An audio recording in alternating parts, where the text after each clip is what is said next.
अब मैं आपका एनालिसिस जानना चाह रहा हूं कि आपको क्या लग रहा है यहाँ पर सरगुजा बस्तर की अगर बात कर ले। हम छत्तीसगढ़ को जनरली सरगुजा बस्तर दो पहाड़ी एरिया है या मैदानी इलाके, यहाँ से हम जोड़ के देखते हैं। क्या लगता है कि अलग अलग वहां पर एनालिसिस करना ठीक होगा, बस्तर, सरगुजा और मैदानी इलाके? जी अभिषेक, देखिए, बस्तर में धान की खेती उतनी नहीं होती और किसान धान से प्रभावित नहीं होते हैं। वहाँ तेंदूपत्ता एक बड़ा मुद्दा है, लघु वनोपज जो होते हैं वो है। इसलिए हम सरगुजा से बस्तर की तुलना नहीं कर सकते या मैदानी इलाकों में नहीं कर सकते। मैदानी इलाकों में धान, किसान, महिलाओं का है, लेकिन जो कॉमन फैक्टर रहा इस चुनाव में वो महिला और यूथ रहा। इस बार चुनाव में बेसिकली 3 फैक्टर मेरे को जो दिखाई देते हैं, धान, किसान, महिला और यूथ, जो प्रभावित किया है और वो ही रहे हैं। लेकिन पिछले जो चुनाव हुए, 23 का हुआ या फिर 8 का हुआ, 13 का हुआ, 18 का हुआ, उन चुनावों से ये काफी डिफरेंस है, क्योंकि इस चुनाव में दोनों पार्टियों के घोषणा पत्र में कोई बहुत ज्यादा अंतर नहीं रहा है। धान किसान को बीजेपी ने भी कहा और कांग्रेस ने भी रखा, महिलाओं को कहा। इसलिए इस बार का चुनाव जो है काफी टफ हो गया और कंफ्यूजन हो गया। सरगुजा में जहां पर तक है वहां पे मामला धान, किसान और दूसरे एंटी इनकम्बेंसी फैक्टर भी काम किया। तो सरगुजा में, बस्तर में तेंदूपत्ता का, लघु वनोपज का और एंटी इनकम्बेंसी का काम किया। मैदानी इलाकों में काम किया है धान, किसान, महिलाओं का। जो तो इसलिए देखिए, आप देखेंगे कि फर्स्ट फेज के इलेक्शन के बाद कांग्रेस ने महिलाओं के बारे में जो गृह लक्ष्मी योजना आई, वो फर्स्ट फेज के इलेक्शन के बाद, तो कहीं न कहीं इस बार महिला वोटर काफी निर्णायक रही हैं और वो चुनाव को काफी हद तक प्रभावित करेंगी। तो हम देखेंगे महिला या यूथ या किसान जिस तरफ गए होंगे या डिवाइड होंगे तो उसका असर पड़ेगा। इसलिए इस बार माना जा रहा है कि एक तरफा कहीं वोट नहीं पड़ेगा, ना कांग्रेस को ना बीजेपी को, क्योंकि मुद्दे और जो वोट, जो लोगों को प्रभावित करने का तरीका था वो अलग अलग था। इसलिए नतीजे भी काफी अलग अलग जगह पे अलग अलग, और हर जगह मुकाबले जो हैं नेक टू नेक फाइट माना जा रहा है। बिल्कुल। के शर्मा जी, वोटर क्या बटा रहा? किसान की बात कर ले, महिलाओं की बात हुई, युवा की बात हुई, चुनाव क्या इनके बीच ही घूमता रहा? और आपका एनालिसिस क्या कहता है, ये तीनों वोटर किधर जाते दिखे? देखिए, छत्तीसगढ़ के मतदाताओं ने 2018 में मुद्दों के आधार पर मतदान करके कांग्रेस को जिस तरह से भारी बहुमत के साथ सत्ता सौंपी, उसी का परिणाम पूरे देश में बढ़ा है। कहा जाए कि किसानों के मुद्दे को लेकर के बात करें तो किसानों को लेकर के इस बार जो है भाजपा उस समय मैदान में नहीं थी, कहा जा सकता है। जिस तरह से धान खरीदी कांग्रेस 2500 की बात कर रही है, जोगी कांग्रेस 2600 की बात कर रही थी, तो उस बीच में भाजपा कहीं मैदान में नहीं थी 2100। शायद इसमें एक बात आ रही थी कि राष्ट्रीय नेतृत्व इस दिशा में प्रदेश के नेता जो बात रख रहे थे उससे सहमत नहीं हो पा रहे थे, जिसको कहते हैं कि मुफ्त में देने वाली बात को लेकर नहीं आई। मुद्रा योजना के माध्यम से, बैंक के माध्यम से रोजगार देने की बात आई थी, ये 2018 की बात हुई। उसके बाद अभी जिस तरह से आप देखेंगे कि भूपेश है तो भरोसा है का जो नारा लगातार चलते रहा, जो उनके छत्तीसगढ़ियावाद की बात कहें या छत्तीसगढ़ मॉडल एक उन्होंने तैयार किया ग्राम स्वराज को लेकर, नरवा गुरवा गरवा बारी को लेकर के, ये जो ग्रामीण परिवेश को आगे बढ़ाया है, तो उसका असर देखने को मिल रहा था। लेकिन जैसे ही घोषणा पत्र आता है, अमित शाह का घोषणा प्रस्तुत करते हैं जिसमें मोदी की गारंटी की बात आती है, तो मोदी की अपनी अलग लोकप्रियता है और जिसके चलते हुए वो जो एक गारंटी जो आई है उस पर लोगों ने, खासकर लोगों को कहें तो भाजपा के जो कार्यकर्ता, जिसको भूपेश जी कहते थे कि भाजपा के कार्यकर्ता और मतदाता जो है हमको वोट देंगे क्योंकि हम धान का मूल्य दे रहे हैं, ये बात आई थी। लेकिन मुझे लगता है कि जो 40% वोट से 43%, 3% के डिफरेंस में कांग्रेस जो है 38 से 68 में चले गई थी 2013-2018 की तुलना में। मुझे लगता है कि भाजपा के जो 10% का वोट कम हुआ, उस समय तीसरा मोर्चा कहें वो भी मजबूत था, कम्युनिस्ट को लेकर के बसपा और जोगी कांग्रेस तीनों का गठबंधन महत्वपूर्ण रहा।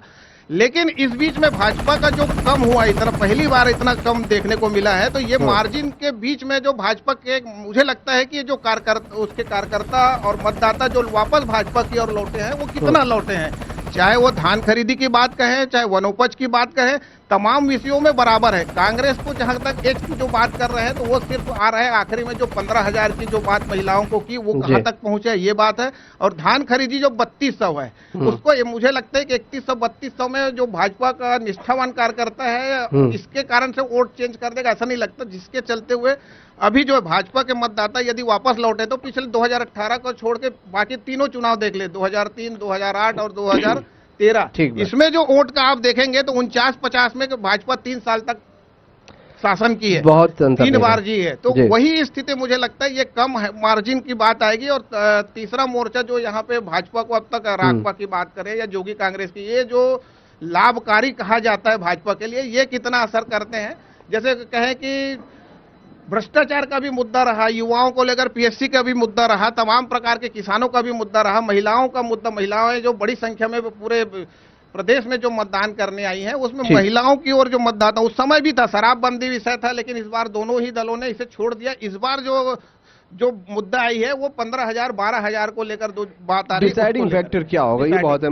विश्वेश जी, क्या कंफ्यूजन क्यों रहा, आपको क्या लग रहा है? क्या कई बड़े चेहरों की सीटें फंसी हुई है इसलिए हम बोल रहे हैं कि चुनाव बड़ा कंफ्यूजन है, या आपको लग रहा है कि वोट बैंक इधर उधर हो रहा है, स्विंग हो रहा है, युवा, महिला या किसान, इसलिए ये दिक्कतें, ये कंफ्यूजन पैदा हो रहा है? आपको क्यों लग रहा है कंफ्यूजन है इस बार?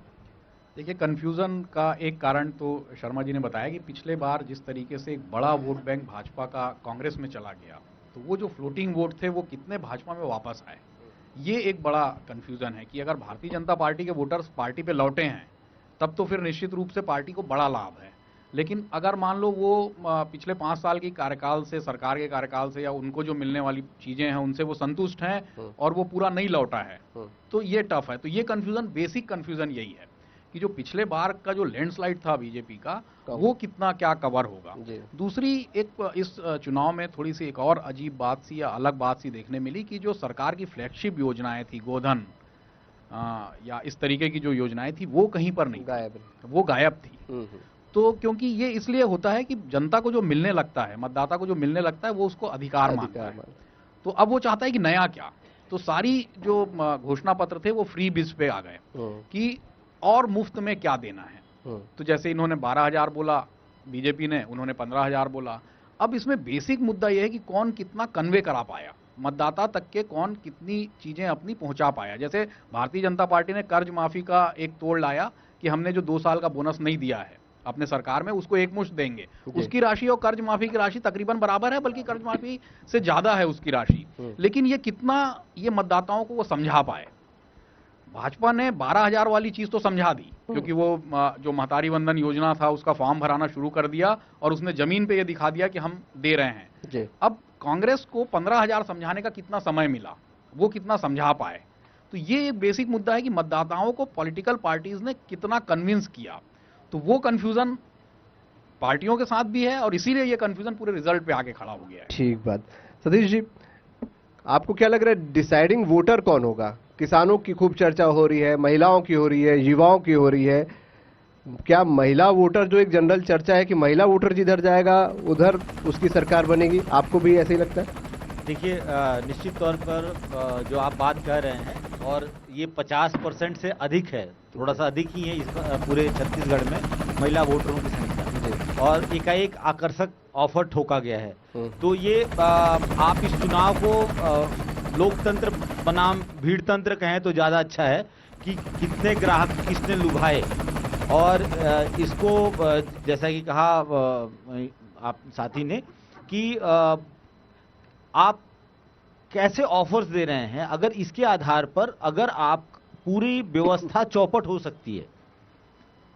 जो आंकड़े बता रहे हैं कि 50 से 70 हजार करोड़ रुपए जो है वो 1 लाख करोड़, 1.25 लाख करोड़ रुपए के बजट में से राज्य के अगर इन पर जाएंगे, खर्च होंगे, तो होने क्या जा रहा है।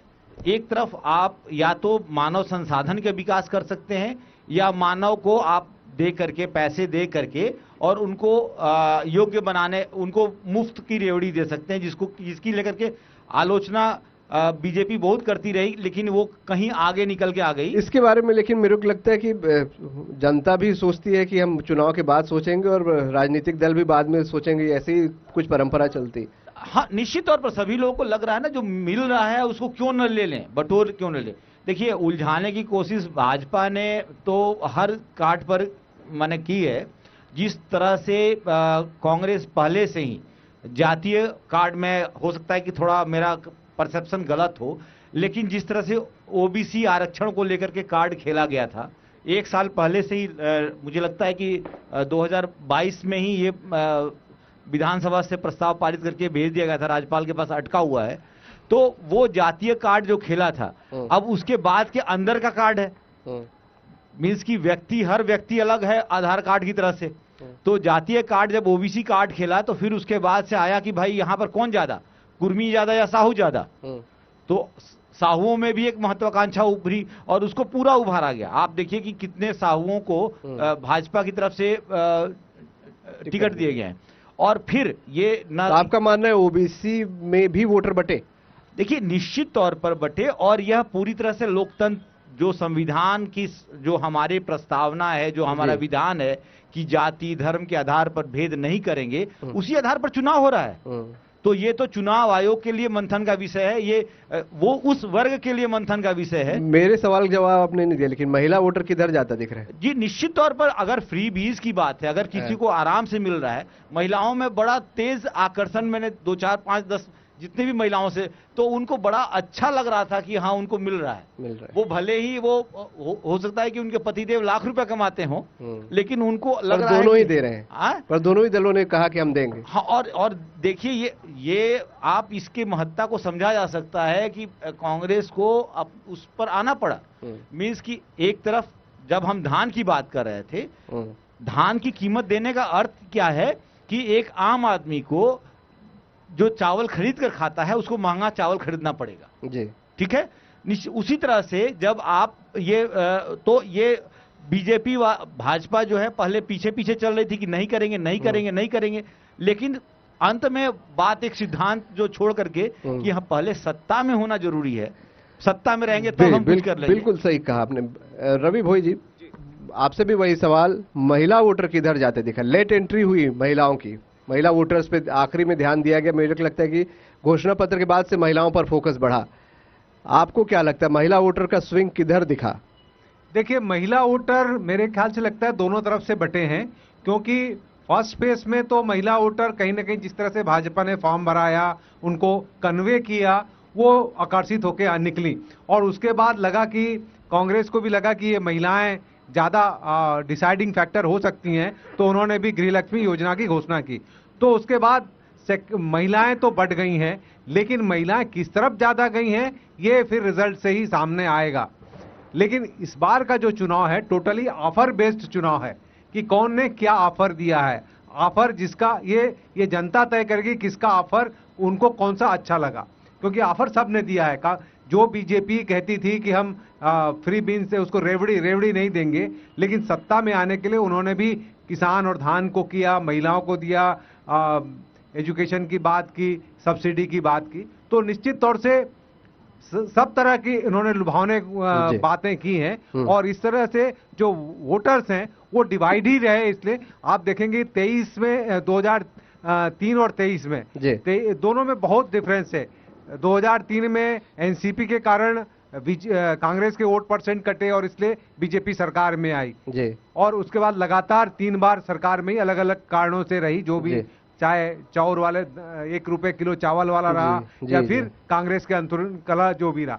लेकिन इस बार ये लगता है कांग्रेस ने एकजुट होकर और सत्ता करने के लिए लड़ी है, और बीजेपी भी एकदम एकजुटता से और ये कोशिश की कि हमको किसी भी तरह से सत्ता में आना है, चाहे उसके लिए हमको खजाना भी खाली करना पड़े, इसलिए ऑफर दिया है और उसका